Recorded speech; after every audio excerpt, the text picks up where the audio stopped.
Assalamualaikum warahmatullahi wabarakatuh. Baiklah, kami dari kelompok 1 Seminar Akuntansi akan mempresentasikan mengenai Enterprise Risk Management dan Service Oriented Architecture yang disusun oleh saya sendiri, Dinda Thalia Putri, yang kedua Elizabeth, yang ketiga Endah Hasti, yang keempat Vika Evalina Siregar, yang kelima Fitrah Ramansyah, yang keenam Gus M. Taufik, dan yang ketujuh Riki Hamdani.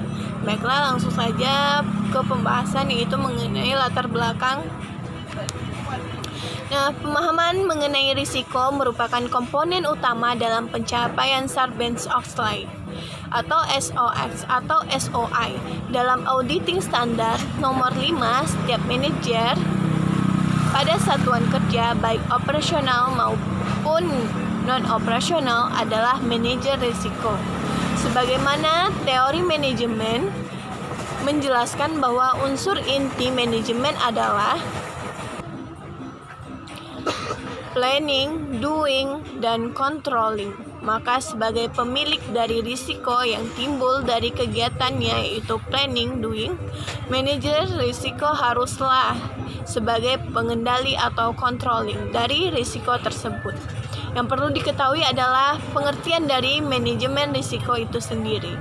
Manajemen risiko adalah konsep di mana individu atau kelompok menggunakan suatu mekanisme untuk menyampaikan suatu perlindungan dari timbulnya suatu risiko. Nah, mengapa IRM itu penting? Sikap orang ketika menghadapi risiko tentu berbeda-beda. Ada orang yang berusaha untuk menghindari risiko, namun ada juga yang Rumusan masalah berdasarkan uraian pada latar belakang di atas, maka permasalahan yang akan dibahas dalam makalah ini adalah: 1. Apa yang melatar belakangi munculnya SOA? Yang kedua, bagaimana lingkungan pengendalian yang berbasis RM? Yang ketiga, apa hubungan antara SOA dan RM? Tujuan penulisan. Adapun tujuan penulisan dari makalah ini adalah agar pembaca dapat mengetahui penyebab munculnya SOA dan hubungannya dengan lingkungan pengendalian berbasis RM. Latar belakang munculnya SOA. SOA merupakan undang-undang yang diprakarsai oleh Senator Paul Sarbanes dan Representatif Michael Oaks, dan telah ditandatangani oleh Presiden George pada tanggal 30 Juli 2002. Undang-undang ini dikeluarkan sebagai respon dari Kongres Amerika Serikat terhadap berbagai skandal pada beberapa korporasi besar. Semua skandal ini merupakan contoh tragis bagaimana Franz Keynes berdampak sangat buruk terhadap pasar, stakeholders, dan para pegawai. Baiklah, saya akan melanjutkannya. Salah satu skandal korporasi yang melatar belakangi diterbitkannya Sarbanes-Oxley Act atau SOA adalah kasus Enron yang mulai terungkap pada bulan Desember tahun 2001 dan terus mengelinding pada tahun 2002.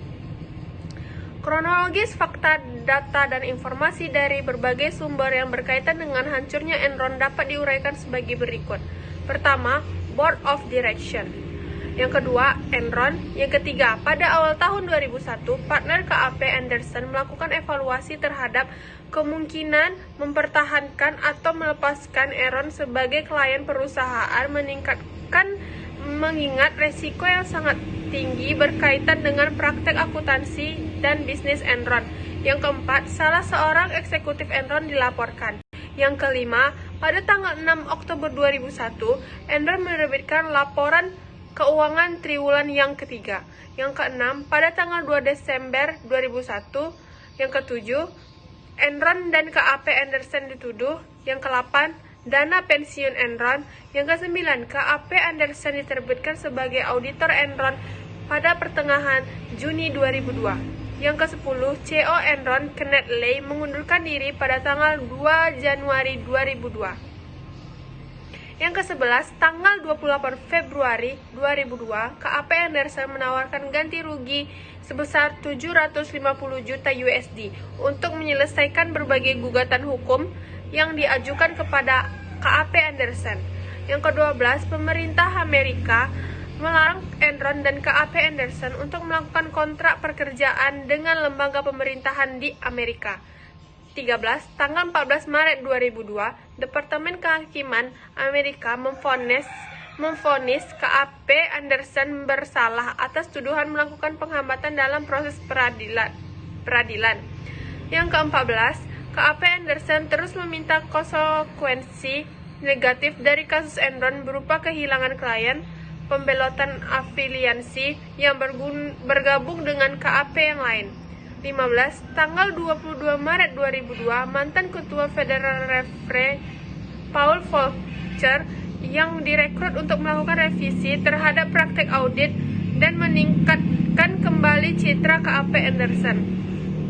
Yang ke-16, tanggal 26 Maret 2002, CEO Anderson Joseph Berandino mengundurkan diri dari jabatannya. Yang ke-17, tanggal 8 April 2002, seorang partner KAP Anderson, David Duncan, yang bertindak sebagai penanggung jawab audit Enron mengaku bersalah atas tuduhan melakukan hambatan proses peradilan. Yang ke-18, tanggal 9 April 2002, Jeffrey implikasi terhadap pembaruan tatanan kondisi maupun regulasi praktek bisnis di Amerika Serikat dengan diterbitkannya SOA. Perubahan-perubahan yang ditentukan yaitu membutuhkan persetujuan dari komite audit perusahaan sebelum melakukan audit, melarang KAP memberikan jasa audit jika audit partnernya telah memberikan jasa audit tersebut selama 5 tahun berturut-turut kepada klien itu. KAP harus segera membuat laporan kepada komite audit yang menunjukkan kebijakan akuntansi yang penting yang digunakan, alternatif perlakuan akuntansi yang sesuai dengan standar dan telah dibicarakan dengan manajemen perusahaan, pemilihannya oleh manajemen dan preferensi auditor. KAP dilarang memberikan jasa audit jika CEO dan CFO sebelumnya bekerja di KAP tersebut dan mengaudit klien tersebut setahun sebelumnya. Yang kedua, SOA melarang pemusnahan atau manipulasi dokumen yang dapat menghalangi investigasi pemerintah kepada perusahaan yang menyatakan bangkrut. Setelah itu, kini CEO dan CFO harus membuat surat pernyataan bahwa laporan keuangan yang mereka laporkan adalah sesuai dengan peraturan SEC dan semua informasi yang dilaporkan adalah wajar dan tidak ada kesalahan material. Sebagai tambahan, menjadi semakin banyak ancaman pidana bagi mereka yang melakukan pelanggaran ini. Yang ketiga, Sarbanes-Oxley merekomendasikan pembentukan badan pengawas akuntan publik di pasar modal. Sekilas tentang ERM. ERM bersifat strategis, yaitu pencapaian tujuan perusahaan lebih baik dan pada akhirnya menciptakan, menambah, dan atau melindungi nilai perusahaan. Pada manajemen risiko tradisional, tujuan terbatas pada mitigasi risiko terbatas pada kegiatan atau unit bisnis tertentu. Beberapa masalah yang mendasari munculnya ERM adalah: 1. Kegagalan manajemen dalam pencapaian tujuan perusahaan. Kedua, perbedaan visi dan misi di dalam suatu lingkungan enterprise business. Ketiga, ketidakmampuan manajemen dalam mempertimbangkan risiko. Keempat, internal kontrol yang lemah. Kelima, kesulitan untuk mencapai goal on scale. 1. Cost and Enterprise Risk Management. COSO Enterprise Risk Management adalah sebuah kerangka kerja untuk membantu perusahaan untuk memiliki definisi yang konsisten terhadap risiko mereka. Ini juga merupakan alat yang penting untuk memahami dan meningkatkan pengendalian internal SOF.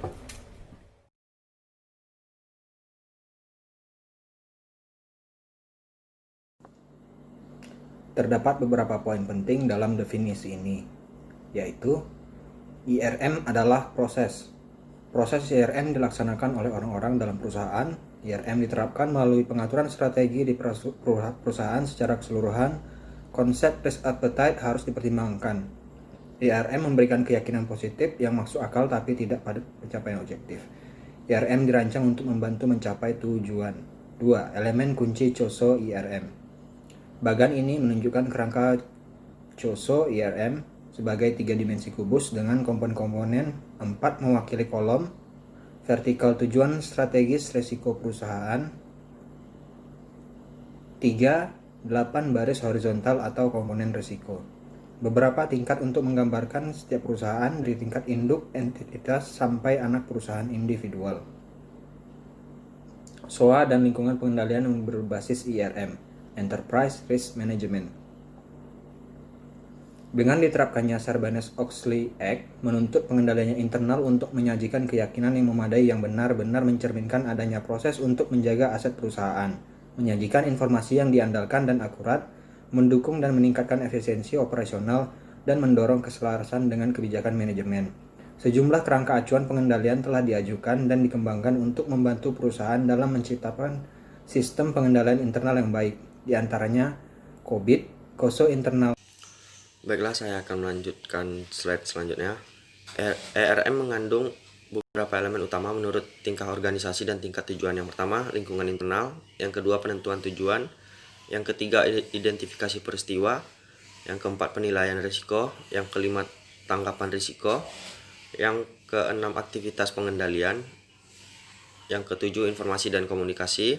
Dan yang ke-8, pemantauan.